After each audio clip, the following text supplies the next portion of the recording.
আজকে লাহোরে মুসলমানদের অস্তিত্ব টিকেই আছে শাহ ইসমাইল শহীদের শিখদের বিরুদ্ধে জিহাদের কারণে, ইতিহাস পড়ে দেখে।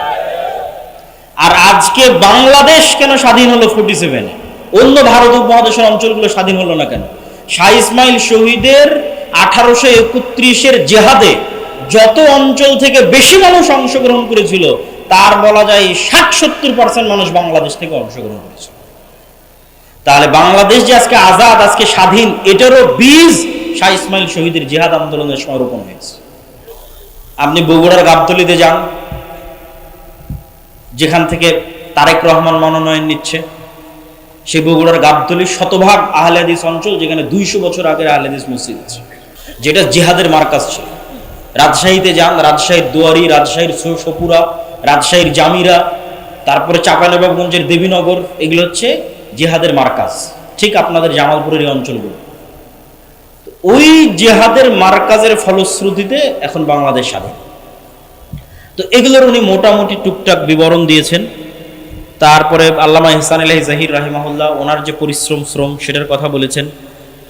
সানাউল্লাহ অমৃতসরীর কথা বলেছেন। তারপরে বিহারের রাজধানী পাটনার আশেপাশে সাদিকপুর আছে, মাওলানা সাদিকপুরের যারা পরিবার, সেই সাদিকপুরের পরিবারেরও বিশাল অবদান আছে এই ভারত উপমহাদেশে বারে সাগিরে সঠিক আকীদার দাওয়াত।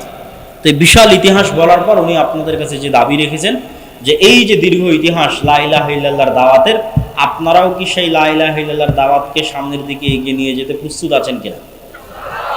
আল্লাহ সুবহানাহু ওয়া তাআলা আমাদের কবুল করুক। নিরঙ্কুশভাবে, নিষ্কলুষভাবে লা ইলাহা ইল্লাল্লাহর দাওয়াতকে নবীদের পদ্ধতিতে, সাহাবীদের পদ্ধতিতে, অতীতে চলে যাওয়া সালাফে সালেহিনের পদ্ধতিতে সামনের দিকে এগিয়ে নিয়ে যাওয়ার তৌফিক দান করুক আল্লাহুম্মা আমিন।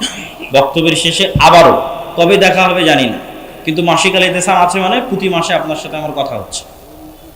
এই মাসের বিষয়বস্তু আছে গাজায় যে যুদ্ধবিরতি হয়েছে সেটার উপর। প্রতি মাসেই কোনো না কোনো গুরুত্বপূর্ণ বিষয় লেখনী আছে। মাসিক আল ইতিসাম, আমাদের লেখনী, সালাফি কনফারেন্সে অংশগ্রহণ, দাওয়া ইলাল্লাহর বক্তব্য, এই বিষয়গুলোকে স্মরণ রাখবেন। করজে হাসানা এই প্রজেক্টকে স্মরণ রাখবেন। আজকের বক্তব্য এখানেই শেষ করছি, আর আজকের অনুষ্ঠানে সহযোগিতা করবেন। আসসালামু আলাইকুম ওয়া রাহমাতুল্লাহি ওয়া বারাকাতুহু।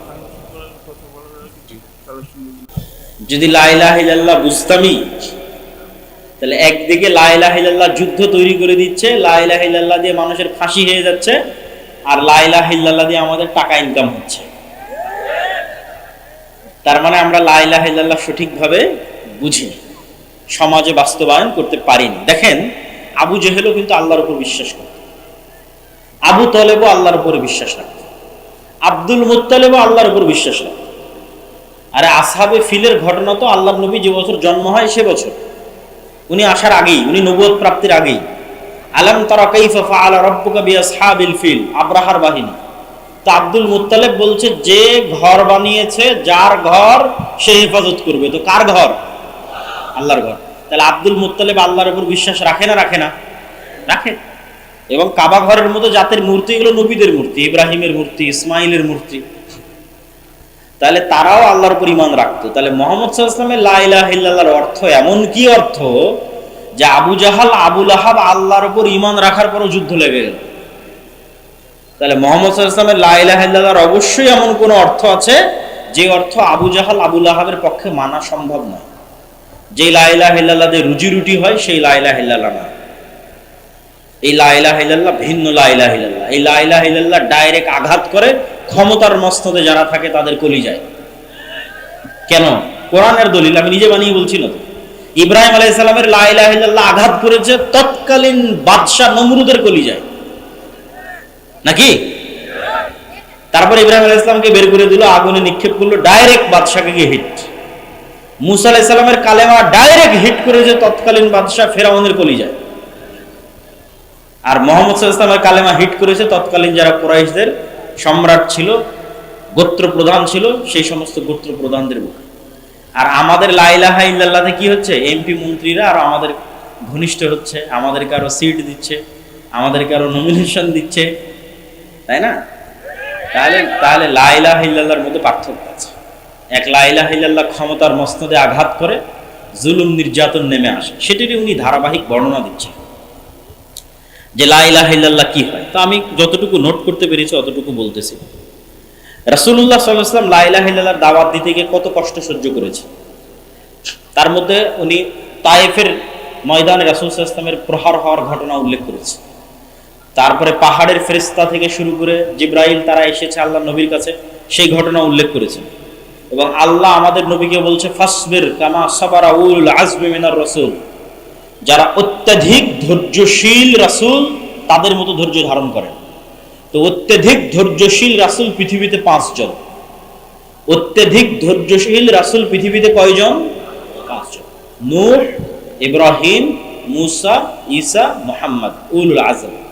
এরা লা ইলাহা ইল্লাল্লাহর দাওয়াত দিতে গিয়ে সবচেয়ে বেশি জুলুমের শিকার হয়েছে, আর এত জুলুমের শিকার হওয়ার পর ধৈর্য হারায়নি। আর এদের 5 জনের মধ্যে সর্বশ্রেষ্ঠ কে? মুহাম্মদ সাল্লাল্লাহু আলাইহি ওয়াসাল্লাম। এবং উনি বলতেছে যে লা ইলাহা ইল্লাল্লাহর দাওয়াত দিতে গিয়ে শুধু আমরা নবীরা মাজলুম হয়েছে তা নয়, সাধারণ মানুষও মাজলুম হয়েছে। সাধারণ মানুষ মাজলুম হওয়ার দলিল কোথায়? আসহাবুল উখদুদের ঘটনা। সূরা বুরুজের মধ্যে আসহাবুল উখদুদের ঘটনা আছে। ওমা নাকামু মিনহুম ইল্লা আইয়ুমিনু বিল্লাহিল আজিজ, যে একটা গর্ত খুঁড়ে একটা পুরো গ্রামের মানুষকে, পুরো শহরের মানুষকে আগুনে জ্বালিয়ে দেওয়া হচ্ছে। বলা হচ্ছে হয় আল্লাহর উপর ঈমান ছাড়ো, না হয় আগুনে ঝাঁপ দাও। মা কোলে সন্তান নিয়ে আগুনে যাচ্ছে, তো মা দ্বিধা করছে, আমি আগুনে গেলে তো আমার ছেলেও আগুন। তো কোলের সন্তান বলে উঠতেছে, মা আপনি হকের উপর আছেন, আগুনেই যান, এই আগুনের মধ্যেই জান্নাত আছে। তো লা ইলাহা ইল্লাল্লাহর দাওয়াত দিতে গিয়ে শুধু নবীরা মাজলুম হয়েছে না, সাধারণ মানুষও মাজলুম হয়েছে? সাধারণ মানুষও মাজলুম হয়েছে। তার প্রমাণ আসহাবুল উখদুদের ঘটনা। আল্লাহ বলছে, সরাসরি কোরআনের আয়াতের অনুবাদ করছি, শোনো দুনিয়ার মানুষ, আমি সূরা বুরুজে যে আসহাবুল উখদুদের ঘটনা বলছি, গর্তের অধিবাসী যাদেরকে গর্তের আগুনে নিক্ষেপ করা হয়েছিল, এদের ঘটনা বলছি। জেনে রাখো দুনিয়ার মানুষ, আমি আল্লাহ কোরআনে বলছি, এদেরকে দ্বিতীয় কোনো কারণে শাস্তি দেওয়া হচ্ছে না। ওয়ামা নাকামু, এরা দ্বিতীয় কোনো কারণে জুলুমের শিকার নয়। শোনো দুনিয়ার মানুষ, এই যে যারা গর্তে ঝাঁপিয়ে পড়ে আগুনে নিক্ষেপ হচ্ছে, এরা একমাত্র আগুনে নিক্ষেপ হচ্ছে ইল্লা ইউমিনু বিল্লাহ, আমি আল্লাহ, আমাকে আল্লাহ বলে স্বীকৃতি দেওয়ার কারণে। আল্লাহু আকবার। আল্লাহর কোরআনের স্পষ্ট ঘোষণা যে এরা দ্বিতীয় কোনো কারণে এইভাবে মাজলুম হচ্ছে। তাহলে আমরা কোথায়? আমাদের ঈমান কোথায়? আমরা সেই জুলুম কখন সহ্য করব?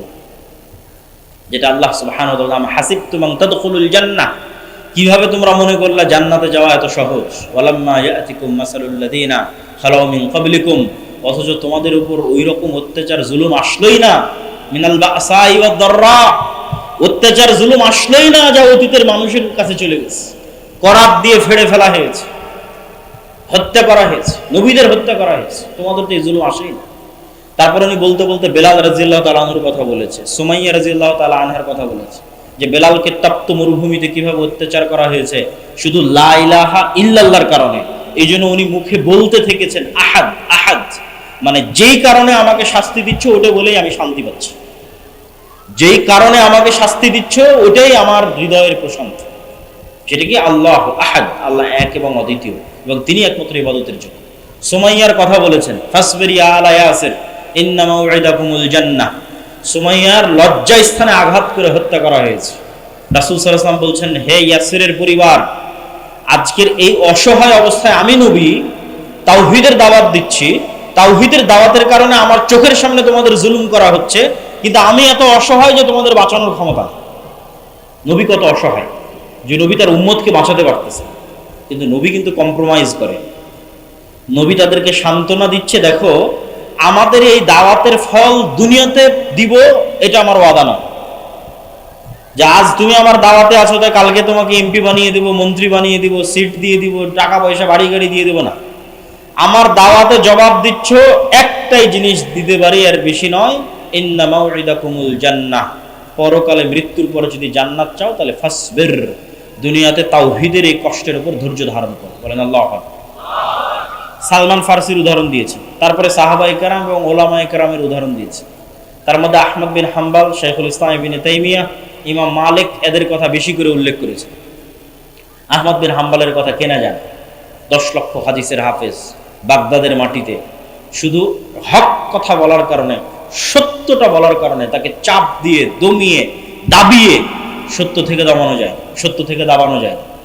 যেমন শায়েখ আব্দুর রাজ্জাক বিন ইউসুফকে করোনার সময় কত রকম করে চাপ দেওয়া হয়েছে যে না আপনি বলেন যে 3 ফুট দূরে দাঁড়িয়ে সালাত আদায় করা যাবে, মাস্ক পরে সালাত আদায় করা যাবে, আপনি মাস্ক পরে যান। সেই এসবি অফিসে ওনাকে ডেকে পাঠিয়েছে এসবি সরাসরি প্রধান, ওই সময়ের যে প্রধান ছিল তারা, তো ওখানে উনি মাস্ক পরে যাবে না, কেউ ওনাকে মাস্ক পরাতে পারে। অথচ তখন এত কড়া নিরাপত্তা চলতেছে ওই এসবি অফিসে করোনার সবচেয়ে কঠিন ভয়ঙ্কর মুহূর্তে, ওনাকে ডাকাও হয়েছে এই কারণে যে আপনি এই ফতোয়া দিতে পারবেন। তো ঠিক আহমদ বিন হাম্বালের উপর তো এরকম যুগ গেছে, হয়তো আজকে আমাদের উপর সেরকম জুলম আসেনি, কিন্তু সত্যের উপর অটল থাকা খুব কঠিন। আহমদ বিন হাম্বাল সত্যের উপর অটল থেকেছে। আহমদ বিন হাম্বালের মৃত্যুতে লক্ষ লক্ষ মানুষ উপস্থিত হয়েছে, আর জানাজা দেখে কয়েক হাজার অমুসলিম মুসলমান হয়ে গেছে। যে মানুষের এত বড় জানাজা হয়, মানুষকে মানুষ এত ভালোবাসতে পারে, মানুষকে মানুষ এত সম্মান করতে পারে, অথচ ছিল জেলখানায়, কিন্তু আল্লাহ মানুষের অন্তরে তার প্রতি ভালোবাসা তৈরি করে দিয়েছে। ইমাম মালিকের কথা বলেছেন। তারপরে এসেছেন বাররে সগীর, মানে ভারত উপমহাদেশ, শাহ ইসমাইল শহীদ, শাহ ওলিউল্লাহ মুহাদ্দিস দেহলভী, সৈয়দ নজির হুসাইন দেহলভী, তারপরে হচ্ছে মাওলানা সানাউল্লাহ অমৃতসরী, আল্লামা ইহসান ইলাহি জহির, তারপরে আমাদের বাংলাদেশের আল্লামা আব্দুল্লাহ কাফি আল কুরাইশি, ডক্টর আব্দুল বারী রাহিমাহুল্লাহ, এগুলো এক সিরিয়ালে উনি নাম বলেছেন। তো এটার সংক্ষিপ্ত ইতিহাস তো আমি আমার বহু বক্তব্যে বলেছি। ভারত উপমহাদেশে জিহাদ আন্দোলন, ব্রিটিশ বিরোধী আন্দোলন, দিনের প্রচারের আন্দোলনের আমার 1.5-2 ঘন্টার বক্তব্য আছে, আজ থেকে 3-4 বছর 4-5 বছর আগে দেওয়া। ইউটিউবে সার্চ দিলে পাওয়া যাবে, ভারত উপমহাদেশে আহলে হাদিসদের ইতিহাস নামে সার্চ দিলে পাওয়া যাবে। সংক্ষেপে বলি, যেহেতু উনি নামগুলো উল্লেখ করেছেন। ভারত উপমহাদেশে যখন বাদশাহ আলমগীর হচ্ছে মোগল আমলের শেষ বাদশাহ, মানে শক্তিশালী শেষ বাদশাহ, তো বাদশাহ আলমগীরের যুগেই ফতোয়া আলমগীরি, ফতোয়া হিন্দিয়া লেখা হয়, যেটার বোর্ড অফ মেম্বার ছিল শাহ ওলিউল্লাহর বাবা আব্দুর রহিম। ওই সময় শাহ ওলিউল্লাহর আবির্ভাব। শাহ ওলিউল্লাহ প্রথম ভারত উপমহাদেশে কোরআন হাদিস এগুলো নিয়ে আসেন এবং এগুলোর দার্স শুরু করেন। শাহ ওলিউল্লাহর পরে এগুলোর দার্স তার ছেলেরা অব্যাহত রাখে। যে একটু ধীর স্থির, আমাদের বক্তব্য প্রায় শেষের দিকে চলে এসেছে। তো শাহ ওলিউল্লাহ মুহাদ্দিস দেহলভী রাহিমাহুল্লাহ কোরআন এবং হাদিসের দার্স ভারত উপমহাদেশে দিয়েছে। তারপরে তার ছেলেরা দিয়েছে, যেমন আব্দুল আজিজ মুহাদ্দিস দেহলভী, যার লেখা বই আছে বুস্তানুল মুহাদ্দিসিন, পড়ে দেখতে পারেন। আব্দুল আজিজ মুহাদ্দিস দেহলভীর যুগে উনি প্রথম ফতোয়া দিলেন ভারত হচ্ছে দারুল কুফর, আর জেহাদের ঘোষণা দিল শাহ ইসমাইল শহীদ। শাহ ইসমাইল শহীদ গিয়ে বায়াত নিলেন সৈয়দ আহমদ বেরেলভী। বেরেলভী মানে এই কবর পূজারী বেরেলভী নয়, ভারতের একটা জেলার নাম হচ্ছে রায় বেরেলি, ওই জেলায় জন্মগ্রহণ করেছিলেন সৈয়দ আহমদ বেরেলি, এই জন্য ওনার নামের শেষে বেরেলভী। তো সৈয়দ আহমদ বেরেলভীর হাতে বায়াত করলেন শাহ ইসমাইল শহীদ। ভারত উপমহাদেশে দাওয়াত দিলেন 5 বছর। আজকে যেখানে যত মানুষ আহলে হাদিস আছে, যেখানে যত মানুষ আহলে হাদিস আছে, 2 দাওয়াতের ফসল, হয় সৈয়দ নজির হুসাইন দেহলভীর ছাত্রদের দাওয়াত, আর না হয় শাহ ইসমাইল শহীদের যে দাওয়াতি সফর ছিল সেই দাওয়াতি সফরের দাওয়াত। মাওলানা সানাউল্লাহ অমৃতসরী মুর্শিদাবাদ মালদাহে এসে একটা বক্তব্যের অনুষ্ঠানে উপস্থিত হয়ে এরকম হাজার হাজার মানুষ, আজকে সরিষাবাড়িতে যেমন হাজার হাজার মানুষ, তো সানাউল্লাহ অমৃতসরীর জীবনে কোনো জায়গায় এত মানুষ জমা হয়। তো সানাউল্লাহ অমৃত বলছে এখানে এত আহলে হাদিস কিভাবে? তো উনি ওনার পত্রিকা আখবারে আহলে হাদিসে লিখছেন যে মাওলানা শাহ ইসমাইল শহীদ দাওয়াতি সফরে যখন এসেছিলেন তখন পদ্মা হয়ে কলকাতা পর্যন্ত এসেছিলেন।